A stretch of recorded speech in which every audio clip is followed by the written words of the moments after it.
porque pelo que eu vejo, que nós levantamos, a cultura do estupro, ela foi levantada mais recentemente, trazida para as ruas em 2016, né? Como teve aquele absurdo lá na favela do Rio, e que uma garota foi estuprada e tal, aí veio para as ruas, todo mundo de novo falando de uma forma mais aberta sobre o estupro, mas que ela existe desde a época, né? Quando os povos invadiam outros países, invadiam territórios, povoados, e aí os homens descobriram que os seus órgãos genitais poderiam ser uma arma, estupravam mulheres, mas eles não usavam esse termo, né? E para perpetuar a sua espécie. E aí usou-se o termo, né? Foi criado depois o termo estupro, mas era uma coisa assim banal, né? Que era uma forma de perpetuar a espécie quando um país invadiu o outro, então ele deixava uma geração lá para perpetuar. Você como é uma coisa bem absurda.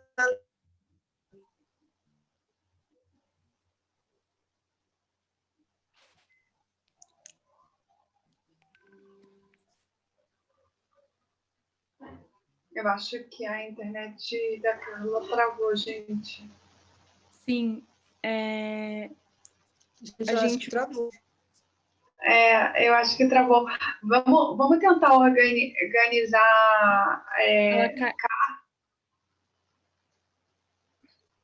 Quer que eu coloque os slides? Acho que a doutora Carla caiu. Ah, não, peraí. Voltou. Cássia, voltou? Aí. Voltei. Você ouviu o que eu falei ou não ouviram? A gente ouviu até aldeia, o nome novo deram o nome de estupro. Não foi isso, gente? Foi. Eu achei isso assim interessante para trazer para vocês, porque eles nem pensavam nisso, né? Era uma coisa assim tão natural. É tipo chegar lá e beber leite da vaca, né? Que existia lá no país. E ficou como se fosse de praxe, né? E é muito importante falar sobre isso, né? E mudar esse histórico. Hoje a gente tem aí o Dia Internacional do Combate à AIDS. Eu acho que, como área médica, a gente quis trazer um pouquinho, né, das antigas DST, doenças sexualmente transmissíveis, e hoje a gente muda o nome para infecções, porque a infecção, nem o motivo de ter trocado, né, as pessoas às vezes não sabem. A diferença é que a infecção você não necessariamente tem a doença, você não precisa se expor, você ter sintomas, né, você ter alguma coisa que demonstre que você tem infecção, mas você é infectado. Então, a gente trocou esse nome mais adequado e a gente achou importante trazer um pouquinho disso, de doença propriamente dita, né? E aí, o que muitas das nossas vítimas vão ter, a gente vai ter inúmeras mulheres que, na verdade, foram ou violentadas ou passam por violências domésticas, habitualmente, que às vezes o parceiro tem outras parceiras e trazem essas doenças e elas acabam sendo expostas a essas infecções. Então, inúmeros casos de mulheres que vivem um relacionamento abusivo e aí apresentam um HIV positivo e essa mulher teve como único parceiro esse marido, que era justamente o que fazia essa violência. Então, no dia de hoje, mais do que nunca, achamos importante trazer as ISTs. Eu vou falar um pouquinho sobre IST e aí a gente depois vai para um pouco de cultura do estupro. A ideia é que todo mundo pergunte, só liberar o seu próprio áudio, tentar fazer isso de uma forma organizada. Somos 30, como se fosse uma sala de aula, dá super para organizar sem ninguém precisar esperar até o final. A Gi, consegue, por favor, compartilhar a tela?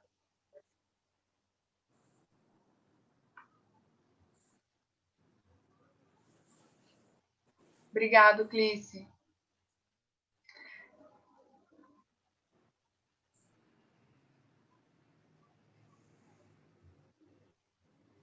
Pode passar aqui, por favor. Eu passar? Eu não faço ideia como faz, não brinca. Não, aqui se Sou eu. Quando você for para passar, você me diz. Tá bom, então, como eu falei, né, a doutora Carla e eu, liderança nacional médica, a Cássia apresenta, mas é a nossa dermato querida do Novo Olhar, eu sou ginecologista e é um prazer. Eu já me apresentei um pouco, Cá, fala um pouquinho de você e da história e depois a gente vai para a infecção. Uhum. Eu sou cirurgiã e me especializei em dermatologia. E desde muito cedo eu comecei a trabalhar com a parte da violência doméstica. Eu trabalhava, mas eu não tinha o nome O Novo Olhar. E cada vez mais eu via os números aumentando. Eu sou de Salvador, sou baiana, então lá a violência é muito comum. Eu vim de um lar violento, tive vítimas de violência na família e venho lidando com isso desde então, há 35 anos.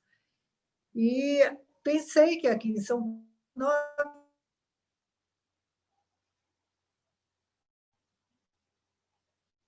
aqui me deparei com a sociedade extremamente violenta, mas dentro de casa e as pessoas falavam menos. E aí eu não sabia ainda como iria ajudar essas vítimas, eu tinha que achar uma forma. Comecei a escrever livros sobre as mulheres. Hoje tem 2 anos que eu escrevi o meu último livro. No início era livro sobre gravidez, engraçado, ginecologia, mas eu falava sobre a beleza da gravidez. Aí hoje eu escrevi o último, que é O Poder é Seu. E aí eu vi que era necessário ter um nome, que era O Novo Olhar. Logo depois eu comecei a trabalhar junto com a Gabi, que era Justiça de Saia, ainda não tinha justiceira. E quando começou a pandemia, e aí a Gabi me convidou para entrar no Justiceiro, porque a gente tinha que dar um socorro para essas mulheres online. Conheci a doutora Camila, a Gabi me apresentou, eu precisava formar um time, né, Camila? E graças a Deus estamos indo bem. E é uma honra estar aqui para somar com as justiceiras, um novo olhar. Hoje, o Novo Olhar é um instituto, e junto com as justiceiras, pretendo dar mais conforto a essas vítimas. Já atendemos vítimas em toda a parte do Brasil, e hoje, com a rede hospitalar ajudando, esperamos poder dar um mínimo de decência, dignidade, respeito para essas vítimas. Estamos juntas aqui. Muito obrigada, doutora Carla, muito obrigada, doutora Camila. Sem vocês e sem as médicas aqui, nada disso seria possível. Temos muitos casos onde as médicas são acionadas, vocês sabem, então vocês são muito importantes, mesmo para o nosso projeto. Então, a gente agradece profundamente por vocês fazerem parte disso tudo e muito obrigada pela disponibilidade de vocês, por estarem aqui hoje com a gente. Obrigada. Obrigada. Então, todo mundo se apresentou, vamos lá, vamos falar um pouquinho sobre a infecção. Hoje, o Dia Mundial de Combate à AIDS, existem algumas novidades sendo conversadas. O que é mais importante a gente pensar relacionado à AIDS hoje não é mais sobre só o controle ou sobre a doença, né? Aqui todo mundo viveu um pouco da época Cazuza, que se morria, então a gente tinha uma visão, tinha uma estigmatização importantíssima, com grupos específicos que tinham a AIDS como doença, e a gente sabe que hoje a maior crescente de número de casos novos, né? Não de pacientes doentes, número de casos novos entre as mulheres casadas. Então, a gente tem aí um grande problema de saúde pública, que é a prevenção. Para você conseguir fazer com que pessoas casadas, ou seja, existem aí um relacionamento extraconjugal, que você consiga que a gente combata isso, a gente precisa conscientizar o uso de preservativo. E a gente sabe no nosso dia a dia que usar preservativo numa relação longa é praticamente impossível. Você não consegue convencer um parceiro de 20, 30 anos de relacionamento a usar preservativo. Você vai acabar tentando convencer essas pessoas a utilizarem pelo menos fora de casa. E esse tem que ser um impulso. Então, prevenção vai ser a nossa forma de proteção. Mas o que alguns falam, né? Mas eu tenho hoje, com a qualidade de vida que se tem, com o coquetel que se utiliza, cada dia que passa com menor efeito colateral, a gente passou aí de AZT para Caletra, né, o 4-TXTZ, são medicações com muito menor potencial, e no sentido de efeitos colaterais, mas ainda assim você tem efeitos colaterais. Então, se questiona muito. Você tem uma boa qualidade de vida, sim, mas você continua tendo condições relacionadas ao uso de medicação.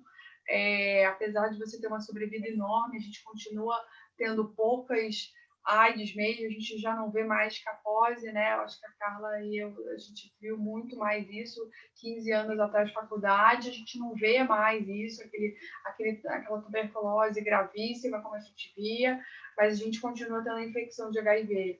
Infecção de HIV interfere sim na vida, interfere desde coloração da pele por hiperpigmentação por causa das medicações, continua interferindo na relação que essa pessoa vai ter.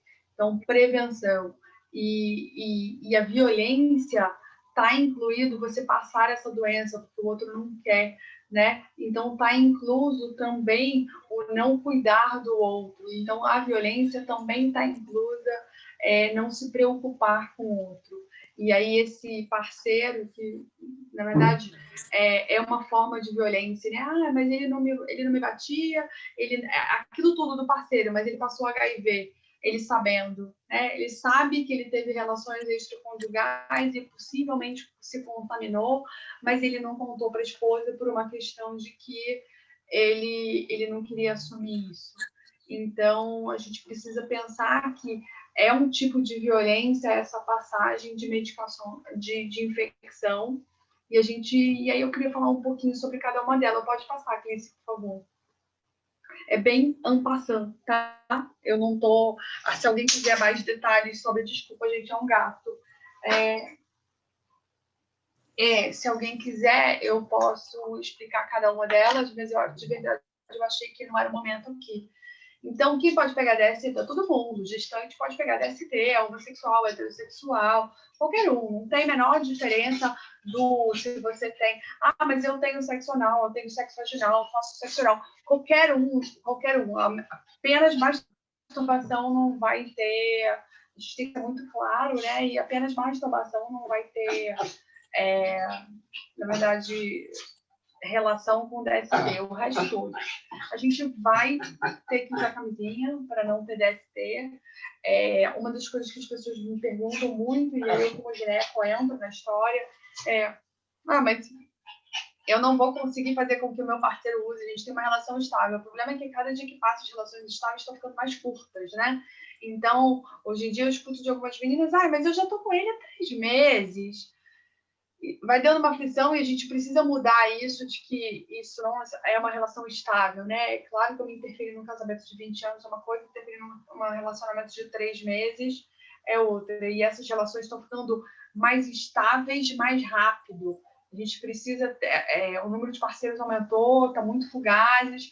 A idade continua muito próxima, mas a gente precisa entender que é uma questão de responsabilidade de saúde pública você usar preservativo.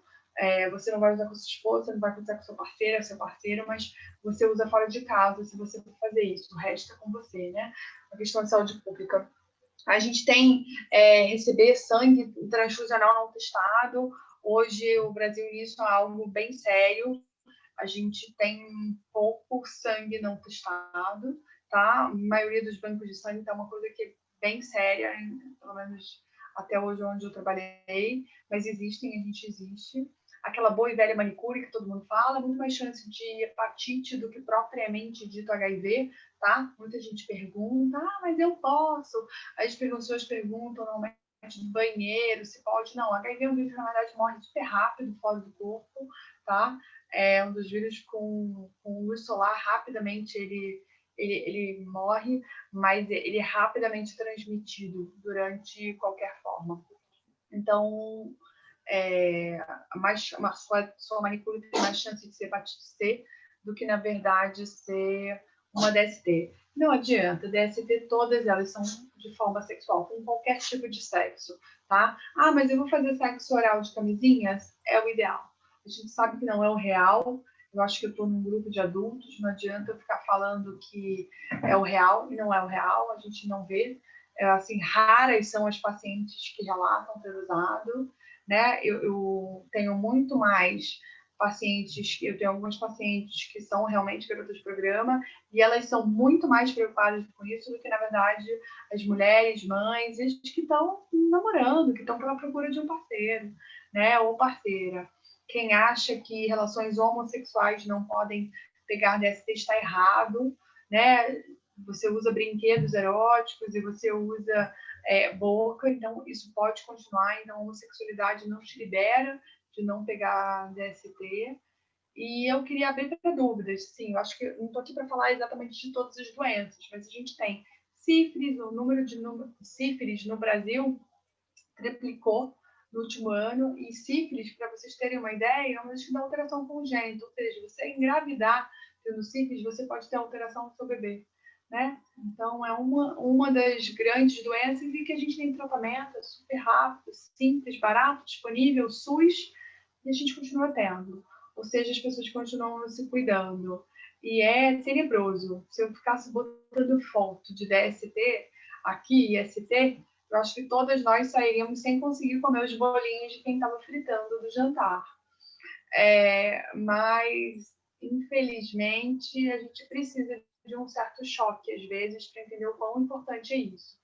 E as nossas vítimas e pacientes que vão nos ligar, elas vão ter que ser alertadas, que se elas tiverem qualquer lesão diferente, que elas não voltem a ter rapidamente relação com o parceiro, se ela foi violentada, mas de repente ela voltou a ter relação com o parceiro dela, que ela sim utilize preservativo até estar completamente testado.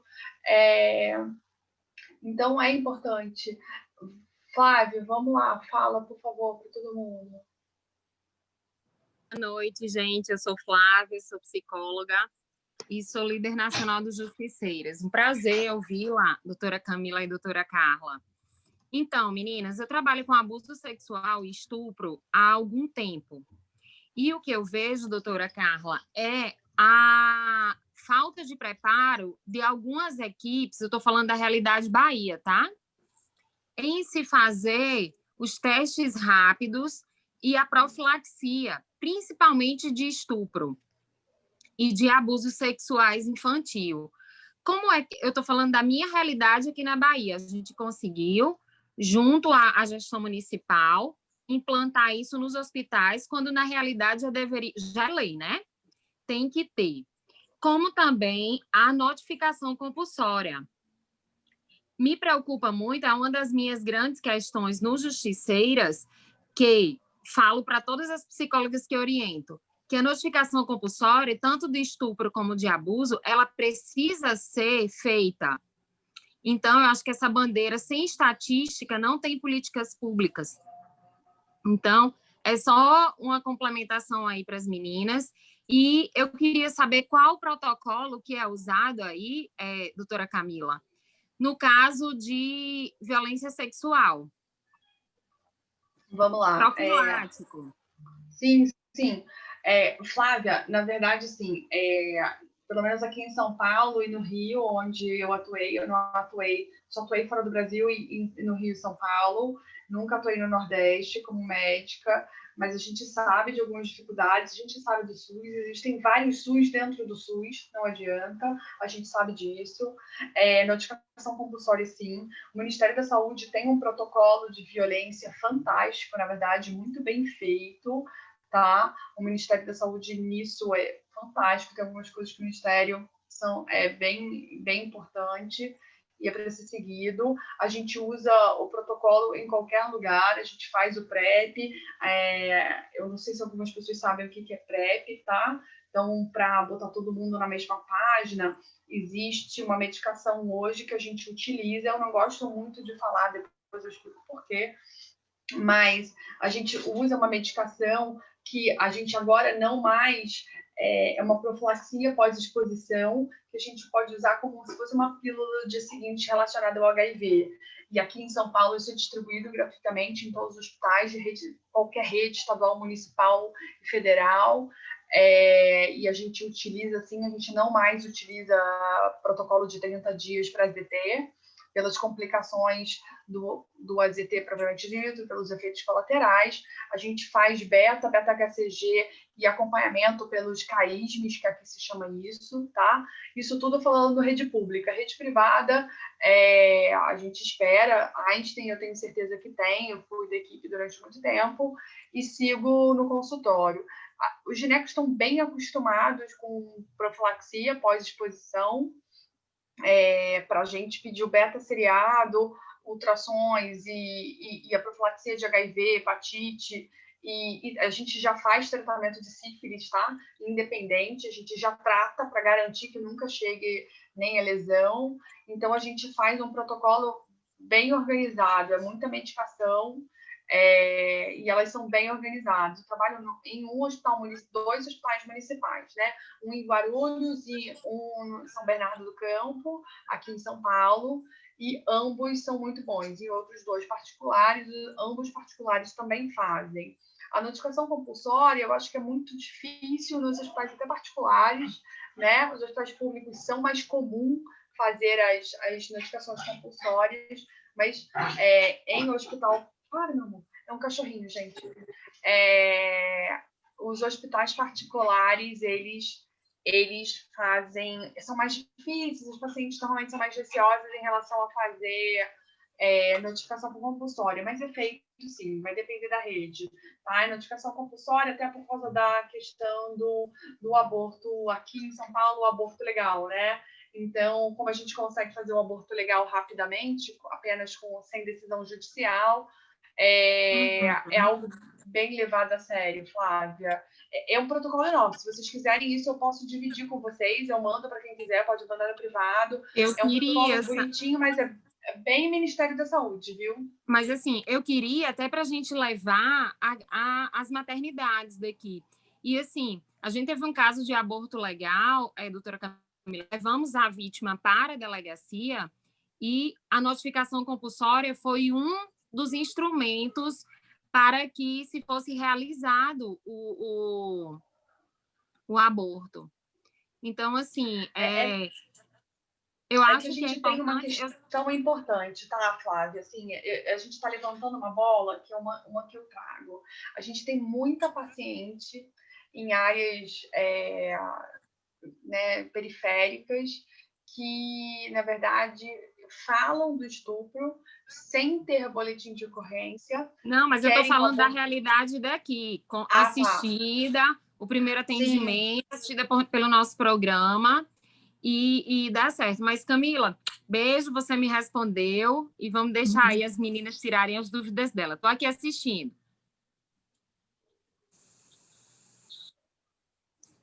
Nalva, eu te mando. Mas a prescrição precisa ser feita, quem é Nalva? Nalva, eu te mando, mas a prescrição precisa ser feita por médico, até porque algumas das medicações só são liberadas em postos de saúde ou unidades de saúde, tá? Algumas prescrições, por exemplo, o PEP só é liberado em situações, porque, além de tudo, é uma medicação bem cara. Tá? Pílula do dia seguinte, não. A gente compra por R$ 8 ali na esquina, mas o PEP, que é uma das mais importantes no caso, é liberado só em casos de que você realmente tenha notificação. Eu acho que o mais legal dessa conversa é essa. Camila, está me ouvindo? Estou super bem, Carla. Agora eu acho que tinha travado e voltou. Eu queria falar para a Flávia. Ela está me ouvindo? Tá. Sim, dá para ouvir super bem. Que eu tentei falar com ela, responder uma coisinha. Se ela Oi, estiver me doutora, ouvindo... estou aqui. Estou aqui. Então, Flávia, eu sei como é aí na Bahia, né, no Nordeste, é bem diferente, é bem complicado. Agora, no início do ano, a gente vai ter uma reunião com o pessoal, com o Ministério aí, com o pessoal da Saúde, e provavelmente o Novo Olhar vai ter uma grande reunião, o Novo Olhar junto com as justiceiras, e para ver essa parte da saúde. Daí a gente não teve tempo de conversar, Camila, nem nada, mas provavelmente vai ter uma mudança e o Novo Olhar vai ter um pezinho aí em Salvador. E espero que em breve e a gente vai ter mais novidades, se Deus quiser, vamos ter reuniões, vamos esperar essa pandemia passar, porque aí as coisas são mais difíceis, né? Obrigada, doutora Carla. E eu estou mais difícil ainda porque eu estou no oeste da Bahia. Eu estou a 800 quilômetros de Salvador. Aonde você está? Em Luiz Eduardo. Não acredito. Meu pai mora em Barreiras. Aí tem um link em Barreiras. Todo mundo mora aqui na Bahia. Depois nós conversamos. Depois conversamos. Me chama depois. Beijo. Chamo. Tchau, tchau. Beijo. Obrigada. E, assim, acho que como eu estava falando, então a gente falou um pouquinho de HIV, sífilis, e aí a terceira doença que mais me chama a atenção é a população, é o HPV, né? A gente tem aí vacinação, a gente conseguiu que meninas e meninos sejam, preconceito começava quando não queriam que meninos fossem vacinados, mas a gente conseguiu isso, uma luta importante de todo mundo, de todo o movimento feminista, pedindo que os meninos fossem vacinados, né? Porque a responsabilidade sempre recai sobre a menina. A gente tem 90% da população acometida por HPV, as de alto risco são menor, e é uma doença de tratamento, porque a gente hoje, para o HPV virar câncer, a gente tem pelo menos 15 anos, gente. Então, a gente tem tempo de pegar essa moça que teve aí HPV e que começou a alterar e tratar, e ela não chegar a ter um câncer. Então, ela não vai ter um parto prematuro, ela não vai ter câncer, ela não vai ser tratada, não vai ter que sofrer. Tem mais alguém com um cachorrinho na tela. Então, o ideal é isso, que a gente consiga prevenção. Eu fico muito, muito feliz que, na verdade, a gente hoje consiga a vacina da HPV, a nossa geração já não pegou, são os abaixo de 20 anos que pegaram o início da vacinação, e essa meninada tem que entender que não dá para ter vida sexual. Mas ele é o amor da minha vida. Porque adolescente sempre acha que é o amor da vida que se joga na frente do caminhão e que tem 3 meses de relação e é super estável. E aí não quer usar camisinha.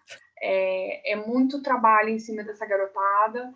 E o mais engraçado é as mulheres acima de 40, eu estou inclusa, tá, gente? Antes que vocês achem que não.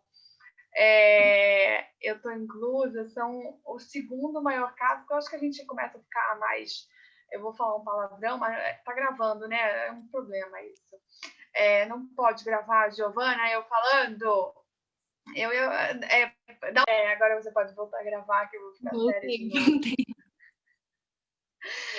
A gente, depois dos 40, a gente começa a não ligar mais para a opinião dos outros, e aí a gente sai com quem a gente quiser.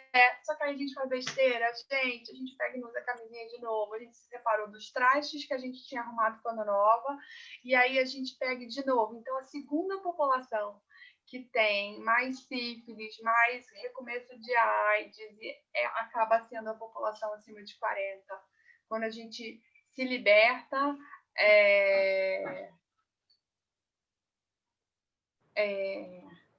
a gente volta a ficar doente. Então, a gente se liberta sim, mas a gente não se liberta do preservativo. É importante a gente entender que a gente tem que se libertar, mas tem que se cuidar. Eu acho que o que eu preciso dizer aqui é isso. Assim, camisinha não é frescura, não é não confiar. Na verdade, pensar em si mesmo antes de qualquer coisa. É um gatinho. É isso sobre HPV. E vamos lá. Pode passar o próximo, Cli.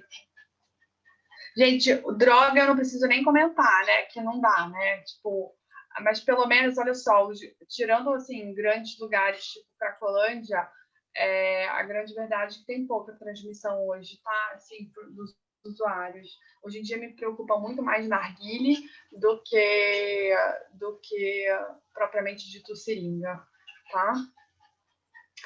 Vamos lá, então sintoma que os pacientes vão reclamar para gente. E aí, de repente, vocês vão precisar chamar a área médica. Ela está com dor e assim, é uma violência, então ela já vai estar com dor, né? Com dor em todos os aspectos. Então, ela vai estar com alguma ferida. E essa ferida pode ser desde um sangramento, porque realmente teve aí uma laceração, uma lesão, ou só porque realmente começou a ter uma infecção. E essas verrugas, alguma bolha. Então, o ideal é que vítimas após violência sexual sejam examinadas. Muitas não querem, porque se sentem novamente violentadas, mas ficarem atentas a esse tipo de sintoma. Por isso que a gente faz toda aquela profilaxia que a Flávia fala para todo mundo, que a gente já trata tudo antes das coisas acontecerem, as principais e mais possíveis de darem complicações, tá? Mas ficarem bem atentos a sangramento pós-violência sexual que não melhora. Isso é algo importantíssimo. A gente teve um caso importante que acabou indo para uma sutura, que na verdade, como se fosse costurar, gente, porque não sabe o que é sutura, praticamente 7 dias pós, teve uma laceração importante, não teve sangramento, não era um sangramento enorme, mas teve, né? Uma dor que não melhora, uma dor física que não melhora, e também feridas, verrugas, bolhas, isso tudo pode ser, na verdade. Então, fiquem atentas a esse tipo de lesão que elas relatarem, tá bom? Cá, que mais? Fala um pouco comigo agora, depois a gente vai para a cultura do estupro. Eu achei muito importante você falar da hepatite, porque a faixa assim, de 40, 45 anos é um grupo que tem bastante incidência. Eu vejo até na minha clínica, pessoas de bom nível e tal, que eles são grupos de hepatite B e C, que é uma doença pouquíssimo falada, né? E pessoas de uma idade maior, elas têm uma incidência grande, e a grande maioria não acha que é tão importante. Geralmente eles citam achando que assim, não, tem hepatite B, é tranquilo, né? Tem hepatite C, altamente transmissível sexualmente, e hoje em dia nós sabemos que é mais letal do que um HIV, né? Por exemplo. A hepatite C, dependendo da sua característica, né? Então, nós falamos para esse público, como você falou, a partir dos 40, né? É altamente perigoso. E como você bem falou, é um grupo que lá atrás, as transfusões de sangue, ou que na manicure, etc., né? Que vem aí um número altíssimo que eu vejo na minha clínica, pessoas de excelente nível. Então, eu acho importante falar sobre isso. É a típica mulher que, na verdade, casou cedo, foi construindo sua vida, se separa, e aí ela começa a ter múltiplos parceiros, e aí ela se vê com sífilis, tendo hepatite, Então, é importante a gente pensar que, assim, a gente tem que conscientizar todas as idades, os mais idosos são mais difíceis, né? São mais difíceis mesmo. Os adolescentes naquele pico da idade lá, com o início da vida sexual, eles são os pouquinho mais, são os piores, e aí a gente tem depois de 40 anos. Esse meio termo, eles ficam um pouco mais conscientes, usam melhor camisinha, se cuidam um pouco mais. Os profissionais do sexo são os mais cuidadosos, são os que eu não tenho problema no consultório, e a gente não está falando de profissionais de sexo. Tem uma das minhas pacientes que chega a cobrar 4 mil a saída. Então, a gente está falando de alto nível financeiro, gente. Assim, nesse nível. E eles são os mais cuidadosos, né? Mas são os profissionais do sexo de baixo nível socioeconômico, aí sim eles podem ter uma não proteção, né? Mas me preocupa muito mais aquela dona de casa que não presta atenção. Gente, está todo mundo me ouvindo? Tem uma pessoa que mandou para todo mundo aqui que não... falou que não está ouvindo. E também há algumas mulheres que se sentem, eu já estou com uma certa idade, aí eu encontrei uma pessoa que, de repente, gostou de mim, eu tenho até que agradecer. Existe muito isso que eu vejo também. Doutora Camila e doutora Carla, a gente tem uma pergunta aqui que eu vou ler. Daí, eu não sei qual pode responder. Além do protocolo... Espera aí que eu só vou mutar aqui para não dar eco. Além do protocolo, há alguma capacitação para os médicos que fazem o exame de corpo e delito? Pergunto, pois quando denunciei meu ex-companheiro por estupro e outras agressões físicas e relatei me encaminharam da delegacia para o hospital e hoje reconheço que foi mais uma situação de revitimização. O médico era estrangeiro e falou para a enfermeira na minha frente que não sabia o que tinha que fazer. Então pediu para que a enfermeira me examinasse enquanto ele fazia as perguntas do protocolo. Só me examinou quando a enfermeira disse que não conseguia avaliar a extensão das escoriações que eu tinha. Ao final, ele pediu que a enfermeira fizesse o soro com analgésico, virou as costas e saiu. Ainda em choque, com dor, me senti mais humilhada. Sem dúvida, políticas públicas para humanização e mesmo capacitação evitariam que situações assim ocorressem. Isso aconteceu no interior do MS, mas não acho que seja um caso isolado. Assim, a gente tem muita gente não treinada. Assim, se a gente fosse colocar só pessoas treinadas para atender, eu acho que a gente restringiria muito. Então, o que se faz hoje todos os hospitais têm protocolos de atendimento a vítimas de violência, e os médicos experientes ou não experientes, sendo GO, não sendo GO, que trabalham com violência ou não trabalham com violência, vão atender e vão seguir aquele protocolo. Não existe uma matéria, uma cadeira na faculdade de medicina sobre violência. Existe sobre ginecologia e obstetrícia, sobre emergência. E está dentro de ginecologia como você examina um paciente. Então, saber examinar, ele seria, mas claro, ele não é perito, ele não está habituado, sem defender o colega, mas assim, ele não está habituado, né? É claro que para ele é algo difícil. A gente está habituado, a gente faz isso todos os dias. E a gente tem outra empatia, mas eu acho que faltou empatia, né? Ele pode não ter sabido, mas ele podia ter tentado fazer da melhor forma possível. Aliás, nós estamos vendo, né, nossa dificuldade, né, Camila? Vendo que os médicos, infelizmente, a dificuldade da empatia dos médicos e também até de saberem mesmo examinar esses pacientes, de ter o conhecimento, o tato. Nós tivemos muita dificuldade nessa pandemia.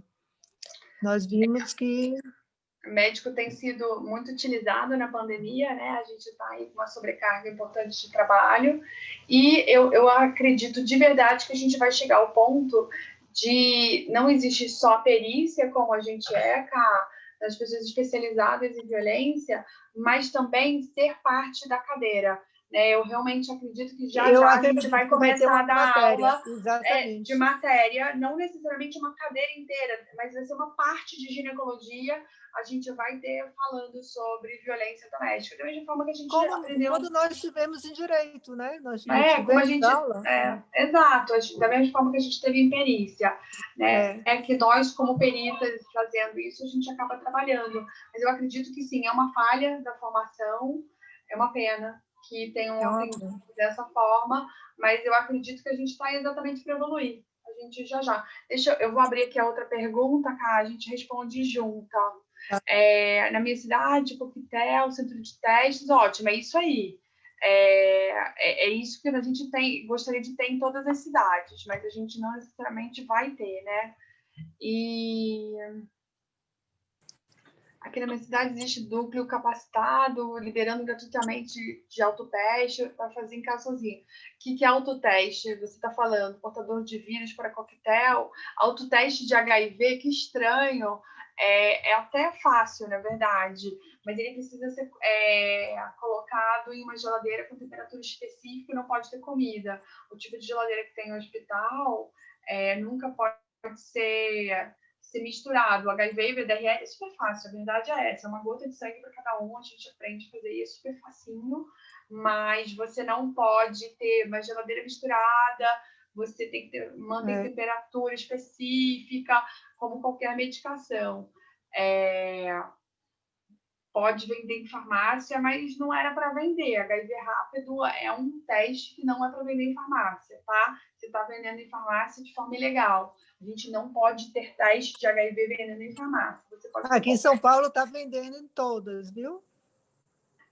Isso daí tá uma briga, mas o pessoal está querendo comprar PrEP à torta direita. Eu tenho um público LGBT enorme no consultório, e aí eles estavam comentando das festas, e uma das coisas que eles estão fazendo é tomar PrEP antes das festas, e aí todo mundo não usa preservativo, e aí todo mundo testado. Isso está uma loucura. O PrEP Agora vocês entenderam o motivo de eu ter falado ali atrás que eu não gosto de conversar sobre o PrEP, porque o PrEP veio para estimular todo mundo a fazer isso. Vamos testar todo mundo antes de entrar na festa, em 20 minutos, todo mundo toma PrEP e toma safo, e a gente não usa preservativo. Eu tenho muitos pacientes que fazem isso, muitos. É muito complicado. Porque o teste pode dar errado, né? Pode dar negativo e ele ser positivo, é raro, porque eles têm alta sensibilidade. Tem uma janela também, mas né? Tem janela, e assim, todo mundo tomou PrEP, e aí você vai ficar tomando PrEP, seu rim, seu fígado, tudo, gente. As pessoas não pensam. E entra na festa, bebe, né? Exato, nas consequências sistêmicas, né? Aí a gente fica chata, né, Carla? Porque a gente começa a falar não pode, não pode, não pode, não pode, e os caras fazem uma festa que tem vendendo na farmácia HIV e você ainda se enche de PrEP para todo mundo. É claro que a gente é contra, pelas consequências que essas medicações podem ter. Mas era isso que eu queria falar um pouquinho de DST. Eu tenho as DSTs todinhas, mas eu acho que o que a gente, como justiceira, tem que saber, uma queixa de uma nossa vítima que começou uma semana depois, com dor, ardência, chama a equipe médica, vê se fez bonitinho todo o coquetel que tem que ser feito, e aí a gente conversa com essa paciente. É o do Ministério da Saúde que é para ser feito, não tem problema, tem um protocolo do Ministério da Saúde, que é um PDFzão que a gente usa, e a gente precisa da cadeira aí, um pouquinho de empatia dentro de medicina para poder atender essas vítimas. É um pouco isso que eu queria falar. Eu acho que Carla toca um pouco sobre a nossa cultura do estupro, senão eu vou me alongar demais, gente. Daqui a pouco, das 10 horas da noite, eu tô falando. Eu já entrei falando dela, né? Já entrei pelo contrário. Então, essa questão da cultura do estupro é realmente muito séria, né? Porque a mulher, ela sempre, né? Ela já nasceu desvalorizada, né? Quando ela nasce, no passado não tinha ultrassom. Então, quando nascia um homem, você já espera que ele seja forte, agressivo, para defender a família, né? Para defender o território. E se for mulher, você já espera que ela seja delicada, meiga, doce, para cuidar dos pais, para cuidar dos outros irmãos. E aí foi cada dia isso sendo mais e mais e mais dessa forma. Aí, quando eu comecei lá a falar atrás, quando os povos, né, os escoceses, os ingleses, naquela luta que todo mundo sabe, invadiam as vilas, os povoados, e aí eles começavam a entender que eles podiam procriar com as mulheres daqueles povoados, e aquilo virou uma arma, né? Então, eles não consideravam nem estupro, eles consideravam que eles estavam procriando e deixando lá um filho escocês, um filho inglês. E aí foi-se dessa forma, e foi achando que aquilo era uma forma de agredir ao povo, não era nem em si a mulher. E depois, sim, foi vendo cada vez mais que a mulher era uma mercadoria, entendeu? Que era assim, o homem tinha um valor e a mulher um valor bem abaixo do homem.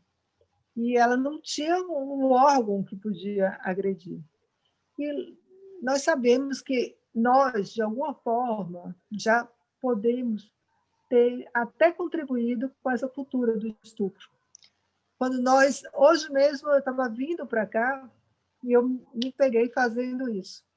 Tinha uma moça com um short bem curto e um top, correndo em um lugar bem escuro, e eu, sem querer, já pensei, meu Deus, depois da estuprada, olha se não é uma cultura do estupro, quer dizer, porque ela estava com um shortinho, com um top, no escuro, aí você pensa, a roupa já induziu alguém a achar que pode ter o direito de estuprar ela. Então, nós fomos criadas assim, se cobre, se protege, não mostra muito, não vai ali, alguém pode te estuprar. Então, de certa forma, sem perceber, nós terminamos contribuindo um pouco com isso. Quando, se fosse um homem de short e sem camisa, eu não ia pensar a mesma coisa, não é verdade? Então, é uma cultura que vem muito longe, de longe, e que, infelizmente, hoje virou banal, né? E os dados até melhoraram do ano passado para cá. No ano passado, era cada 1 minuto uma vítima de estupro. Hoje, a cada 11. A última vez que eu conversei com a Gabi, que nós levantamos, deve ter uns 10 dias. A cada 11 minutos, uma vítima. Me corrijam, por favor, meninas, se eu estiver errada. Mas parece que os estupros têm diminuído. Mas, recente, eu falei com uma delegada, um rapaz pegou uma moça de 21 anos, ele bebeu muito, ela não bebeu, só que eu acho que ele drogou ela, alguma coisa, mas não apareceu nos exames. Ele disse que ela bebeu muito, levou ela para um hotel, estuprou, tal, fez sexo vaginal, sexo anal, tudo que tem direito. E ele queria se safar dizendo que ela estava embriagada. Só que aí, eu conversando com a delegada, pedimos os exames e não tinha álcool no sangue, mas já tinha mais de 10 horas, então podia já ter ido embora. Mas não tinha na urina, sendo que na urina ele ficaria até pelo menos uns 4, 5 dias. Então, aí ele se deu mal e foi atuado como estupro mesmo. Mas você vê como, até isso, se a mulher tiver tomado um vinho com o homem, ela se torna no lugar da agressora, não é vítima, né? Ela investe os papéis. Então, está ficando muito delicado.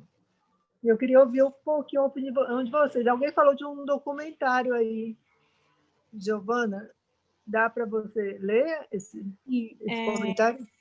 Sim. Tem um documentário que mostra como até hoje o estupro é usado como arma de guerra, chamado City of Joy. O médico que participa ganhou um prêmio Nobel. Exatamente. E isso é muito interessante. Até eu vou assistir esse documentário. Eu queria fazer uma pergunta. para vocês.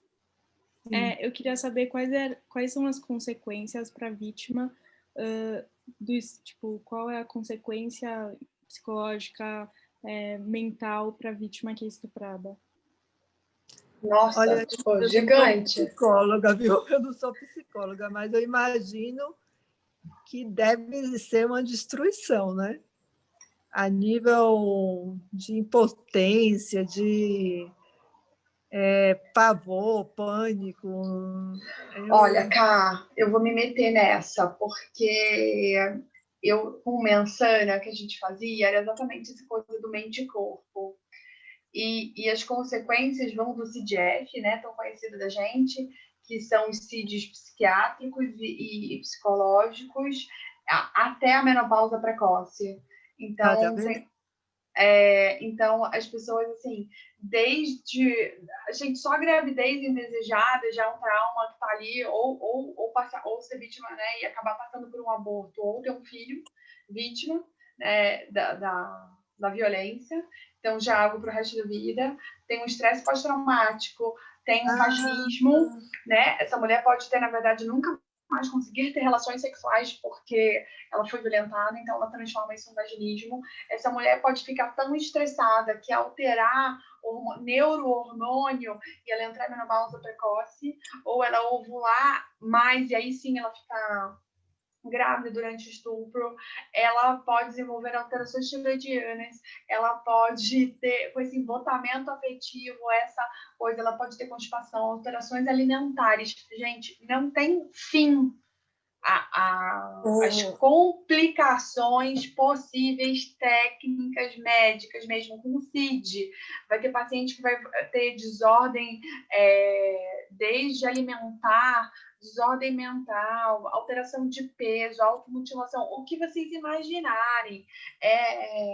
E as consequências, muitas vezes, elas não são imediatas. Não é porque eu fui violentada com 18 que ela vai acontecer com 18. Ela pode começar aos 23, 25, 27, 10 Porque anos às vezes tem a após. negação, né, Camila? Exato. E aí ela vai desenvolver isso, de repente, quando ela vai começar a curar, quando ela já começou a análise dela, lá a terapia dela psicológica, que ela vai começar a revivenciar isso, e aí ela pode gerar fobias, assim, psicologicamente não tem fim, e anatomicamente, eu tô falando de uma mulher que pode até não conseguir mais engravidar, tô falando de uma menopausa precoce, tô falando de uma mulher que pode ficar com alteração de memória.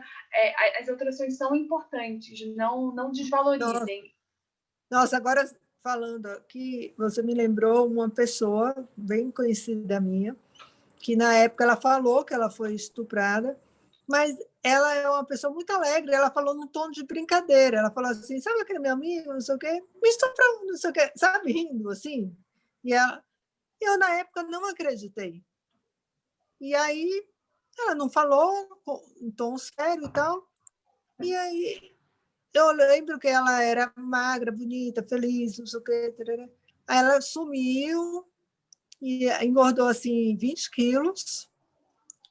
Aí me falou que parou de menstruar, se isolou, assim, modificou completamente a pessoa que ela era. E é assim, da área médica, um colega médico, e assim, coisa inimaginável, sabe? Inimaginável. E como ela se transformou, virou exatamente uma outra pessoa. Assim, destruiu a vida dela. Destruiu a vida dela. Destrói Você falou bem. e consequências que a gente às vezes não imagina. A gente não imagina uma alteração tiroidiana.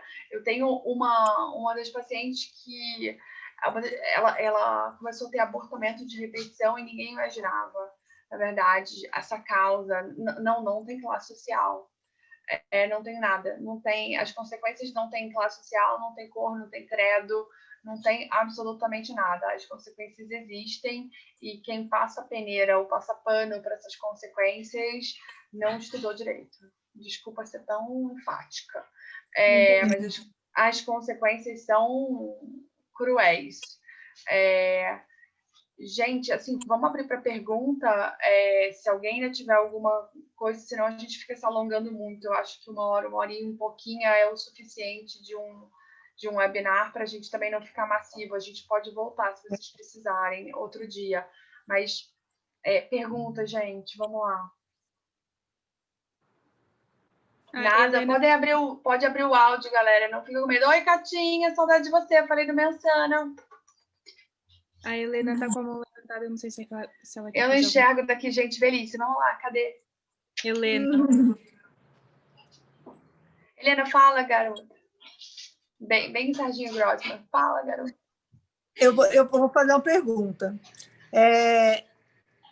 Já foi matéria e tudo que provavelmente de cada 5 pessoas que você conhece, 2 já foram estupradas e você não sabe, né? E o fato essa única amiga que me falou isso, ela falou em um tom de muita brincadeira, sabe? Que aí eu achei que não, né? E aí eu falei, para de brincadeira, não sei o quê. Ela riu, e parecia realmente brincadeira. Então, eu acho que é uma pergunta e um alerta, né? Quando alguém ou brincar, ou insinuar, ou dizer, e depois dizer, mentira, estou brincando, acho que vale a pena mesmo, né? A gente questionar mais, levar mais a sério, porque pode ser um pedido de socorro, né? Então, e a pessoa fala mesmo, tipo, brincando, e não. E depois de mais de 10 anos que a pessoa... Lembra que eu te falei aquilo? Era verdade. E eu fiquei até em choque.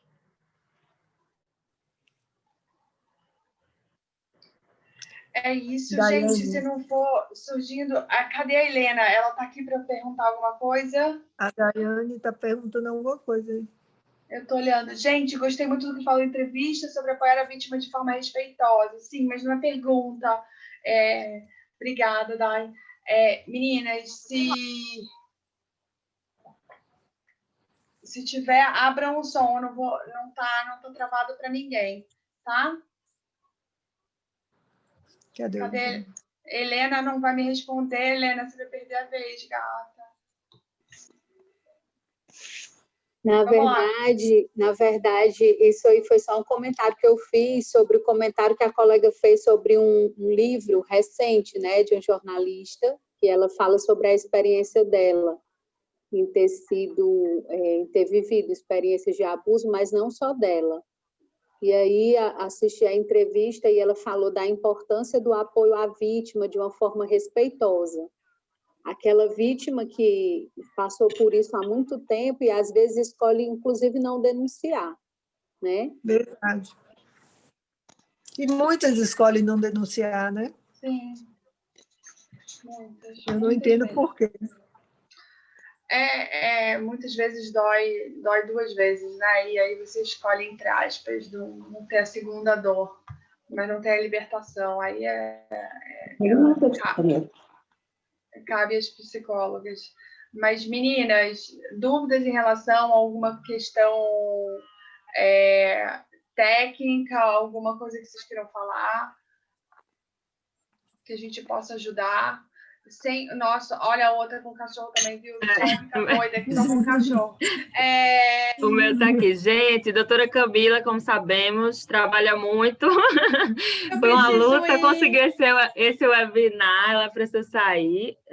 Qualquer coisa que vocês precisarem, vocês podem mandar para mim, que eu mando para ela, tanto para ela quanto para a doutora Carla. E eu acho que já podemos encerrar. Cadê Gil? Acho que ela já vai voltar. Que ela tem que jantar com os pais todo dia. Mas foi ótimo, foi muito legal. Esse assunto é muito importante, né? Essa conscientização, sobretudo hoje, no combate... o Dia Mundial de Combate à AIDS. Foi muito importante esse webinar. Fiquei muito feliz que saiu. As nossas médicas queridas, que estão muito cansadas, né? Essa pandemia, meu Deus. Se a gente está cansado, imagine elas. Gente, coloca um comentário Como você comeu macarrão, você pode ser uma mistura. Então, acho que tem alguém... Perguntaram se ela só denuncia quando ela descobre que está grávida. Ela vai ter que seguir todo o protocolo, a gente não vai ter como fazer corpo de delito, né? A gente vai ser a denúncia dela e vai... Então, ela vai seguir o protocolo judicial normal. Se ela só descobre que ela não está grávida, dependendo da idade gestacional, vai ser ruim, ela não vai ter o direito ao aborto legal, e dependendo da cidade, as coisas são complexas em relação a isso. Mas existe estupro marital, então, assim, vai ser bem tenso, não vai ser fácil quando ela descobrir, apenas quando ela estiver grávida, né? Então, eu realmente, assim, o cansaço às vezes é tão grande de uma mulher que ela está dormindo, ela não percebeu que ela foi violentada mesmo, já porque ela bebeu, porque ela estava cansada dormindo e ela achou que estava sonhando, se duvidar. E aí tem uma outra pessoa que perguntou a questão do estupro. Cá, você caiu. Eu estou aqui. Ah, ótimo, fala. Só uma coisa muito importante, eu fui fazer uma matéria e aí eu conheci uma pessoa muito especial, Karine, ela faz um trabalho com surdo-mudo. E aí ela estava me falando, e eu já tinha observado, mas ela me falou claramente como eles são abusados e estuprados, porque as informações que chegam para as pessoas que que têm audição não chega para eles. Então, por exemplo, eles acham, uma menina agora com 16 anos, ela conversando, né, chegou até ela era estuprada pelo pai, abusada, no caso, né, mas a menina achava que aquilo era uma forma de carinho. Ela não sabia que era um ato sexual. E, assim, homens que são abusados por familiares, entendeu? Então, diz que o número de estupro e abuso é absurdo, que quase todos sofrem isso. E aí a gente até vai fazer algumas informações para eles, porque eu fiquei assim chocada, eu nunca pensei em números tão altos, tão diferentes dos nossos.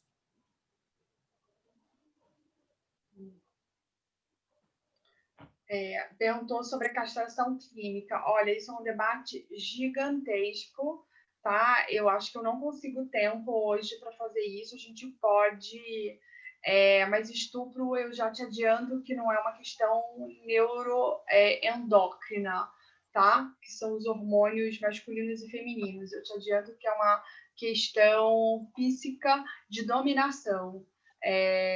Então, tecnicamente falando, tá? Eu já te adianto que a castração não é a solução, mas ela pode segurar, mas não é a solução para nada, porque nenhum hormônio neuroendócrino faz alguém se tornar criminoso. Essa seria a próxima pergunta, mas esse é um debate bem bacana e bem legal. Existe, inclusive, um debate importantíssimo entre psiquiatras, médicos, ginecólogos e todos entre as sociedades médicas em relação à castração, falando exatamente de hormônios neuroendócrinos. Mas eu já te adianto, tá? Gente, de verdade, eu preciso ir. Eu tenho que estar no centro cirúrgico às 9h30. Me desculpa. Gente, só pede para botar o documentário depois para a gente. Obrigada, doutora Camila. Obrigada, doutora Carla. Obrigada a todos. Foi muito legal. Como é, doutora Carla, o documentário, É aquele documentário que fala do médico que ganhou o Oscar, falando da antiguidade da Inglaterra. Eu vou procurar, aí eu mando para vocês. Colocaram aí no grupo. Eita, Seeds of Joy. Tem na Netflix. Aí, ó, eu que trabalho. Colocaram aí que trabalha também com surdo-mudo. Vou pegar ainda a conversa aqui para conversar com ela. Meninas, eu queria falar uma coisinha de 30 segundos, pode? É um prazer. A gente encontra as amigas virtual, Gê. É um prazer enorme ver vocês duas aqui. É um prazer enorme a gente estar junto na mesma tela. Hoje vocês estão realizando um sonho meu, porque a psicologia não anda longe da medicina. Nós somos áreas integrativas. Então, um beijo para vocês duas que eu amo de paixão. Oh, que bom, Nada, Bela. você me abandonou.